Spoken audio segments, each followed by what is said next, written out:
My dear ladies and gentlemen, is God silent, or are you too distracted? My precious friend, I want you to lean in closely now. Just hush that busy mind of yours for a moment. Hush the noise, the hustle, the clamor that so easily fills your ears and drowns out the sweetest voice you'll ever know. I have a question for you today. Is God truly silent, or, my dear, have you simply become too distracted to hear him speak? You see, we live in a world that is loud, oh, so loud. Notifications ding, screens flash, people talk, opinions shout, and fears whisper in the night. And in all that noise, we wonder why we can't hear the gentle voice of the one who loves us more than life itself. You say, I can't hear him. He must be silent. Oh no, listen to me. He has never stopped speaking. He is always speaking. He speaks through his word, a love letter that has outlasted kingdoms. He speaks through creation, the sunrise that greets you, the songbird at your window, the breeze that brushes your cheek and says, I am near. He speaks through that tug at your heart that says, forgive, that quiet nudge that says, come back home, that sudden warmth that says, you are not alone. But what do? We fill our days with endless noise. We run from one thing to another, chasing distractions like they're treasures, when all the while the greatest treasure is waiting in the secret place, whispering your name. My friend, there is a still small voice not found in the earthquake, not found in the fire, not found in the storm, but in the hush that follows when you become still enough to listen. Some of you have asked, why won't God answer me? Could it be that he already has? Could it be that he has been waiting for you to turn down the volume of your life and tune your ear to his heart? Oh, beloved, if you could only grasp this one truth. You were created for communion. You were created to walk and talk with him, to sit with him, to be so close that his breath becomes yours, his thoughts become yours, his love becomes the very air you breathe. But you must come away from the noise. You must shut the door on your distractions. Turn off the voice that tells you you're not good enough, not worthy enough, too far gone. Silence it and draw near, because in the hush you will hear him whisper your name again. God is not silent. He never has been, and he never will be. It is our hearts that grow dull, our ears that become deafened by the world's commotion. But oh, when you quiet your soul and lift your eyes, you will find that he is right there, arms open wide, ready to speak life, hope, and healing into every broken place. So tonight I urge you, lay aside your distractions, switch off the noise, find a quiet place, even if it's just the corner of your room, kneel down, bow your head, and say, speak, Lord, for your servant is listening. God is always speaking, but his voice is gentle. This is the truth that so many precious souls have forgotten, or perhaps never truly learned. They wait and wait, straining their ears for a thunderous shout from heaven, expecting the ground to quake beneath their feet, the sky to split open, and an unmistakable roar to shake their very bones. They think his voice must come like a trumpet blast to compete with the noise of the world, but they do not yet understand that he is not in the thunder, nor the earthquake, nor the whirlwind. He is in the whisper that follows. He is in the hush that settles over the heart when every other sound has been surrendered at his feet. From the beginning of time he has been speaking. When he formed man from the dust of the earth, he spoke life into his nostrils and walked with him in the cool of the day. Even then, his communion was gentle. He could have come with flaming fire and a voice like rolling thunder, but instead he walked in the garden, unhurried, intimate, and near. This same God who thundered at Sinai, I also spoke through the still, small voice to Elijah on the mountain. This same God who holds the universe together by the word of his power still chooses to speak to fragile hearts with the tenderness of a father comforting his child. Yet there is a yearning in so many hearts that cries out, why can I not hear him? Where is his voice now? The truth is, my friend, he is speaking. He is always speaking. If only you would stop long enough to discern that he does not need to compete with the noise. He does not shout over the chaos. He waits for the chaos to be silenced by your surrender. He does not barge into your heart with a battering ram. He knocks. His voice carries an invitation. It is a voice that calls you to draw near, to quiet your soul, to lean so close that you hear the heartbeat of heaven in the secret place. There are so many ways he speaks. He speaks through his word, a living, breathing testament of his heart. Every page carries his voice.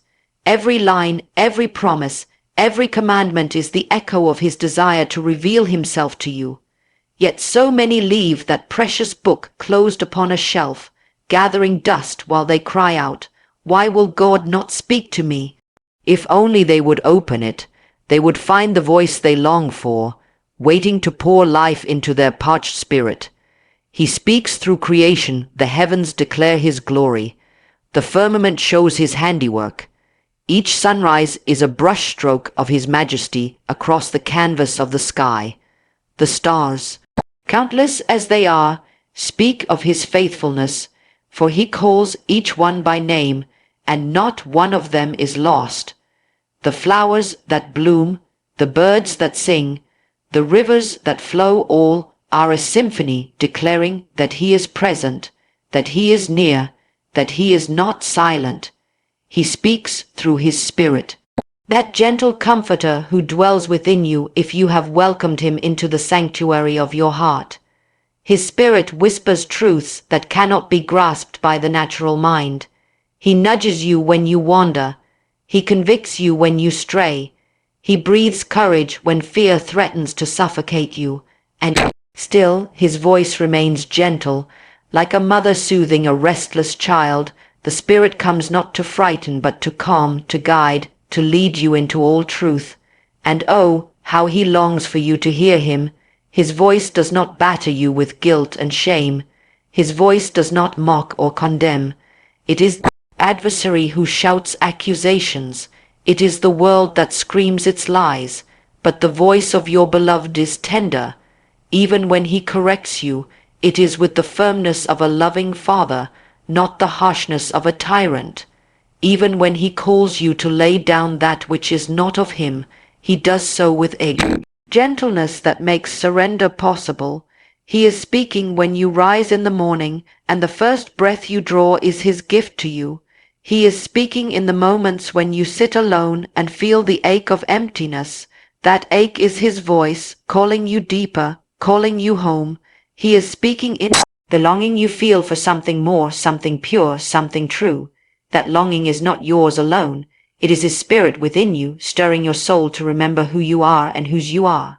There are those who miss his voice because they look for it only in the spectacular. They chase after signs and wonders, hoping for fireworks and earthquakes to confirm that he is near. But so often, while they run to and fro, the gentle whisper is overlooked. How tragic it is that many never discover that the greatest miracle is the stillness where he makes himself known. He is not a spectacle for our entertainment. He is the lover of our souls, seeking a heart that will commune with him in the secret place. Sometimes he speaks through the people he places in your life, a friend who prays when you feel you cannot, a stranger who shows you kindness when you least expect it, a sermon that pierces the very place you thought was beyond healing, a word of encouragement that comes like fresh water to a weary soul.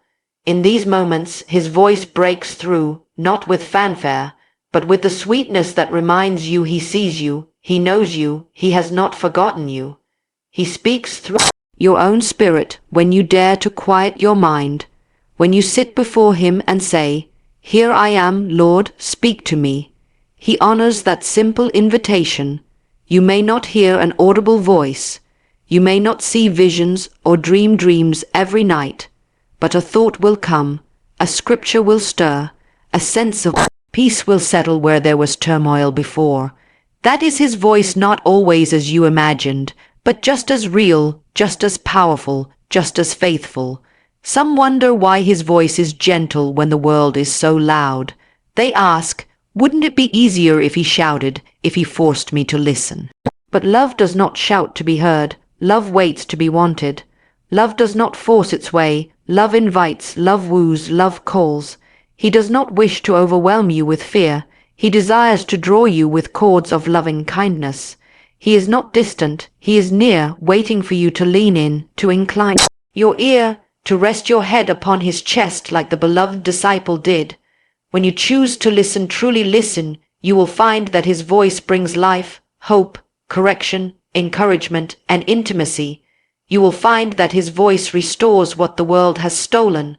You will find that his voice makes sense of the confusion that swirls around you. You will find that his voice is the anchor when the storms rage. And you will find that it is always gentle because it is the voice of perfect love. Distractions drown out the divine whispers. How subtle they are, these distractions that creep into your life so quietly that you hardly notice their weight until they have built walls between you and the one who loves you most. They come dressed as urgent tasks, endless responsibilities, alluring pleasures, and even as good things, but good things that steal your focus from the best thing. They do not always come as obvious temptations or sinful enticements. Sometimes they come as busyness that masquerades as purpose, noise that pretends to be necessary. So many hearts cry out for closeness to their Maker, yet they keep the door of their minds propped wide open to every distraction that begs for attention. The world is relentless in its pursuit of your focus. It bombards your senses from the moment you wake until the moment you lay your weary head down at night. Your phone buzzes, the news blares, the demands of your job pull you one way, your family pulls you another, and your soul is suffocated beneath the weight of it all. The gentle whisper of the divine can still be heard, but it is drowned beneath the crashing waves of constant noise. Like a delicate melody played in the midst of roaring traffic, it goes unnoticed by those who do not intentionally still themselves to listen, and yet that whisper never ceases. The Spirit of the Lord never stops speaking. It is we who have let the volume of our distractions grow so loud that we no longer hear the music of his heart. Many live their days with the lie that they have no time for silence. They say, "If only my life were quieter, then I would hear him. If only I did not have this job, these bills, these children to care for, this endless list of responsibilities, then perhaps I could sit still long enough to listen." But the truth is, it is not more time you need, it is more intention. Time is given equally to all 24 hours a day. Difference is how you choose to steward it. Distractions do not always have to win. They do not have to be the masters that dictate the pace of your life. You can choose to carve out a sacred space, a hush in the middle of the noise, a pause in the middle of your routine. It may be only moments at first, but oh, how precious are those moments when you shut out the clamor and invite the whisper to speak. Some distractions come from without, the devices that glow in the darkness, the endless scrolling through other people's lives, the chatter that adds nothing to your soul but steals peace you were given as a gift. But some distractions come from within, the anxious thoughts that spin like a cyclone, the worries that repeat themselves on an endless loop, the regrets that replay scenes of yesterday's mistakes. These inner distractions are sometimes the loudest of all. You must learn to silence them, my friend, not by your own might, but by surrender. When the mind is restless, bring it captive before the one who calms storms with a word. When fears clamor for your attention, lay them down at the feet of the one who says, "Be still and know that I am God." When you are tempted to fill every waking moment with activity, dare to choose stillness instead, even when it feels uncomfortable, even when it feels unproductive. It is in the hush that you hear him best. He will not compete with your distractions. He waits for you to quiet them. He will not shout over your excuses. He waits for you to surrender them. He will not demand your attention with a heavy hand. He draws you with a gentle tug upon your heart. That tug is there, even now, inviting you to come away, to find the secret place where distractions lose their power and his voice becomes clear again. Some say, "But the world is so demanding." I cannot simply stop everything and listen. And perhaps you cannot abandon your responsibilities, but you can invite him into them.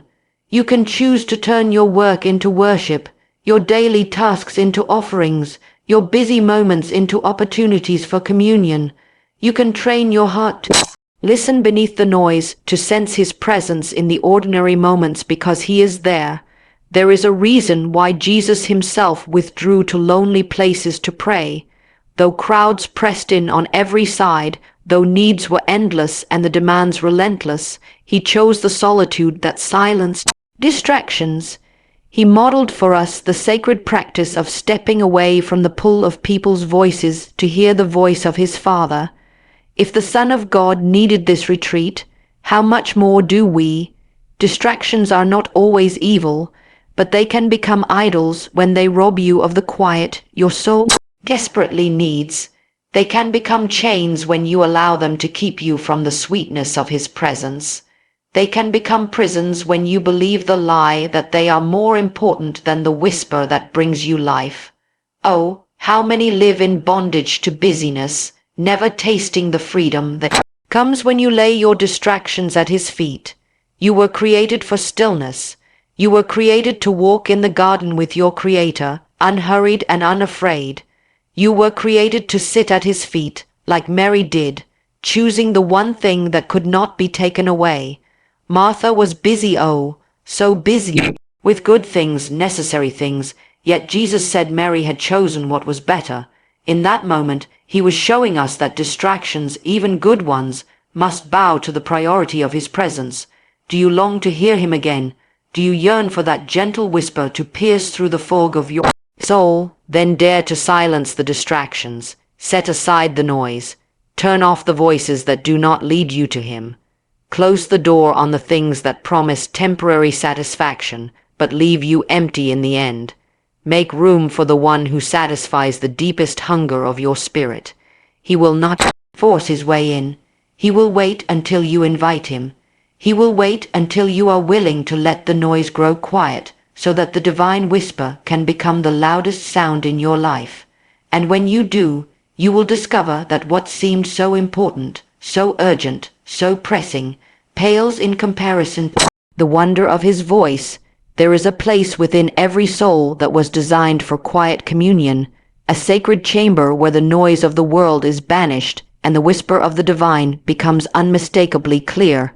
Yet how few ever venture there, how few dare to pull themselves away from the pull of busyness, the hum of obligations, the constant chatter that fills their minds and steals their peace.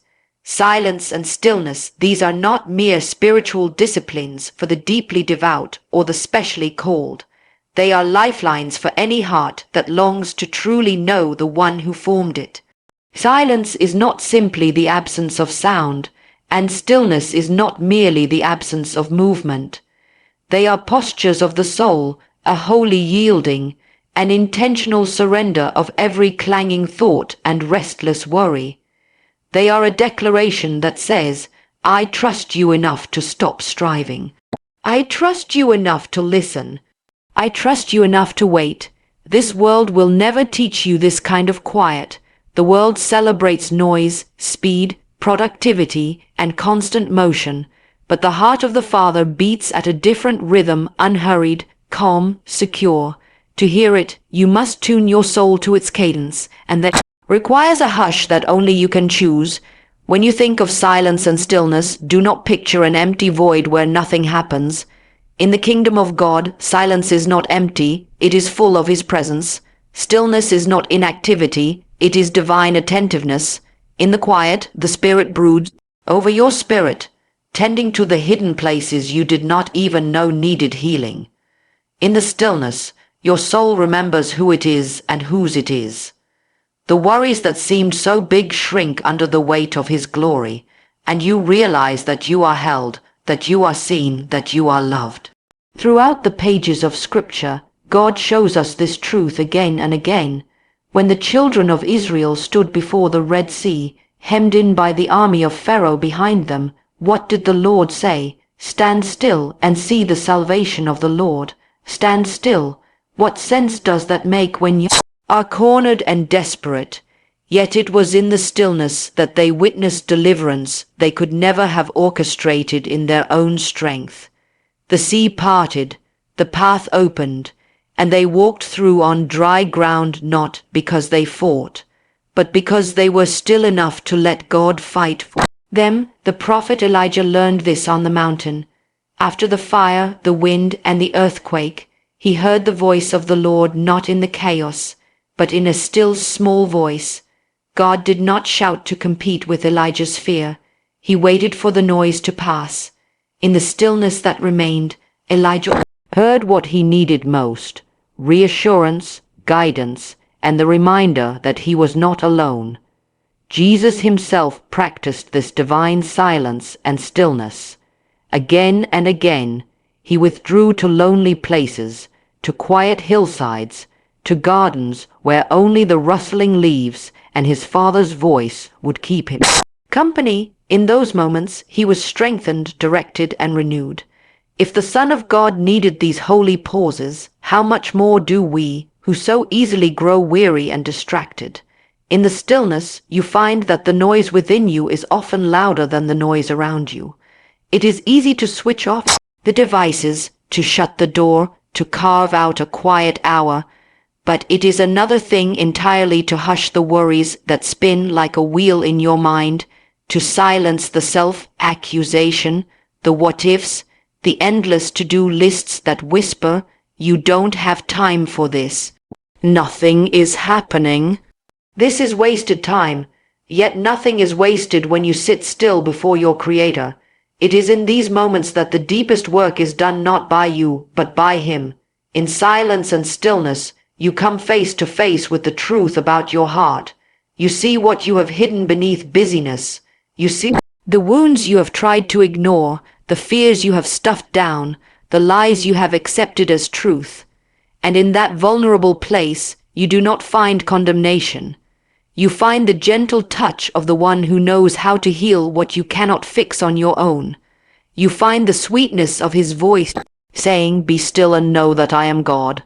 Knowing that he is God is not merely an intellectual agreement. It is an experience that transforms you.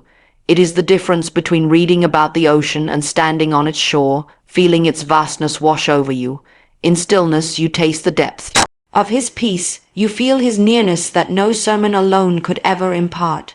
You find that your heart has ears you never knew existed, ears that do not hear with the mind, but with the spirit. Some people fear silence because it feels uncomfortable at first. They have become so accustomed to the constant hum of noise that quiet feels foreign. They do not know how to sit alone with their thoughts, much less with God. But if they would only push past that initial discomfort, they would find a holy sweetness waiting for them, an intimacy that noise can never offer. They would find that silence is not empty space to be filled. It is sacred ground to be kept. There is a holy invitation in this hush. It says, "Come away, lay down your striving, set aside your plans for just a moment. Be still and let me show you who I am and who you are in me." In the quiet, he speaks not in riddles but in reassurance. He reminds you of promises long forgotten. He breathes fresh vision into places that have grown stale. He plants seeds that will blossom in their season, seeds that could never grow in the rocky soil of constant motion. It is in stillness that you learn to trust him. For when you stop moving, when you stop speaking, when you stop doing, you confront the fear that everything depends on you. And when you see that the world does not fall apart because you paused, you discover a freedom you did not know you were missing. You discover that you are not the source, he is. You discover that he is perfectly capable of carrying you, sustaining you, providing for you, even while you rest at his feet. Many people look for revival, for breakthrough, for an outpouring of his Spirit in their lives. They pray, they fast, they labor, yet they never stop long enough to hear the gentle direction he longs to give. How often do we run ahead of him, exhausting ourselves with plans and projects that were never birthed in the hush of his presence? In stillness, we gain wisdom to know when to act and when to wait. We gain discernment to recognize his voice above every other. We learn the rhythm of his heart, and it becomes the rhythm of our own. You were made for this hush. You were made to sit with him, unhurried and unafraid. You were made to draw near, to lay your head upon his chest like John did at the table, to hear the heartbeat that has never wavered, never stopped loving you, never grown weary of your need. In that place the striving ceases, the fears dissolve, and the deepest longings of your soul are met not with noise but with the gentle whisper that says, "You are mine." There is a profound mystery that many overlook in their walk of faith. The closer you draw to him, the clearer you see. It is not that the world becomes less chaotic, or that the noise magically disappears. It is that your eyes and ears are tuned to a different frequency. There is a clarity that comes not from information but from intimacy. Many search for answers, for direction, for the next step to take, but they do not understand that clarity is not found by striving but by abiding. Your closeness to him determines your clarity. The more you dwell in the secret place, the more you recognize his voice in the crowded places. The more you make room for his presence in your everyday moments, the more you discern truth from deception, peace from anxiety, wisdom from folly. It is not that he hides himself from you. It is that he waits for you to come closer, because closeness births trust, and trust births understanding. Consider a child held close in a parent's arms. That child hears whispers that others cannot hear.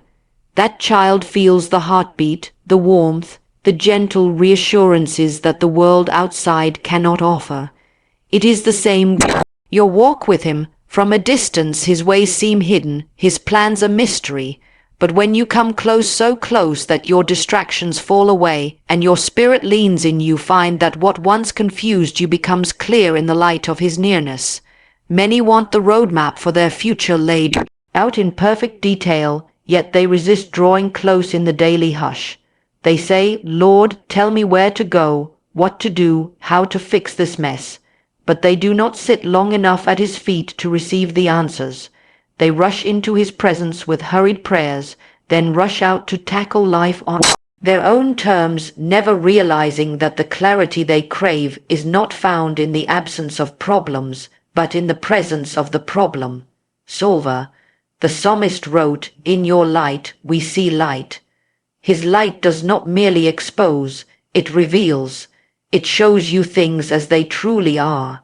It exposes lies you have believed, fears that have bound you, assumptions that have led you astray, and the closer you come, the brighter that light becomes. It is not a harsh spotlight that condemns. It is a warm glow that invites you to see what he sees, to think how he thinks, to walk in a wisdom that does not come from books or men, but from the heart of the Father. Jesus told his disciples that he no longer called them servants but friends, because a servant does not know his master's business. Friendship implies closeness, trust, a sharing of secrets. There are things he longs to share with you, things that could transform how you live, how you love, how you lead, but they are reserved for those who linger close enough to hear the secrets whispered in the hush of communion. Sometimes people confuse knowledge with clarity. They chase after sermons, podcasts, books, all good things, but they become empty if they are not rooted in relationship. Information will never replace revelation. Revelation comes in the secret place, when you sit before him with an open heart and an uncluttered mind. In that holy exchange, truth is not something you merely learn, it becomes something you become.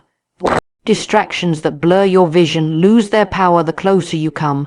The fears that once seemed insurmountable shrink in the radiance of his glory. The lies that once sounded so convincing fall silent when you hear his voice speaking a better word. It is closeness that keeps you anchored when the winds of confusion blow. It is closeness that guards your heart from deception. It is closeness that makes you fearless when the path ahead looks uncertain. Look at Moses, who spoke with God face to face, as a man speaks with his friend. The people saw the cloud, the fire, the thunder. But Moses went up the mountain into the hush, and when he descended, his face shone with a clarity that no one else carried. He carried not just the words of God, but the weight of his presence, That is what intimacy does. It leaves a mark that no one can deny. Closeness is not just for the spiritually elite. It is for the hungry. It is for those who dare to believe that they were created for more than distant religion. It is for those who want to live with eyes wide open, ears attuned to heaven, hearts unshakable in the storms of life. The clearer you see him, the clearer you see everything else. Your purpose, your identity, your battles, your victories. This closeness is not earned by perfection but pursued by surrender. It does not come through striving but by resting in the truth that he desires your nearness more than you do. He tore the veil so that you could come boldly into the holiest place, not once in a while, but daily, moment by moment, breath by breath. The closer you come, the more you realize that clarity is not about having every answer, but about knowing the one who does. There is a peace that floods your spirit when you stay near. Decisions that once felt impossible become simple when filtered through his perspective. Relationships that seemed irreparable are seen through eyes of grace when you let him show you what he sees. Even suffering takes on new meaning when you sit close enough to feel his comfort. The fog lifts, the path appears, and you may not see the entire journey. You see enough to take the next step, and that is enough. Your closeness to him determines your clarity. It is not a one-time choice, but a daily invitation. Draw near, and you will find that the questions that once kept you awake at night lose their power to torment you. Draw near, and you will find that the plans you once clung to so tightly begin to yield to his higher ways. Draw near, and you will find that the very things that once confused you now lead you deeper into the embrace of the one who never lets you go.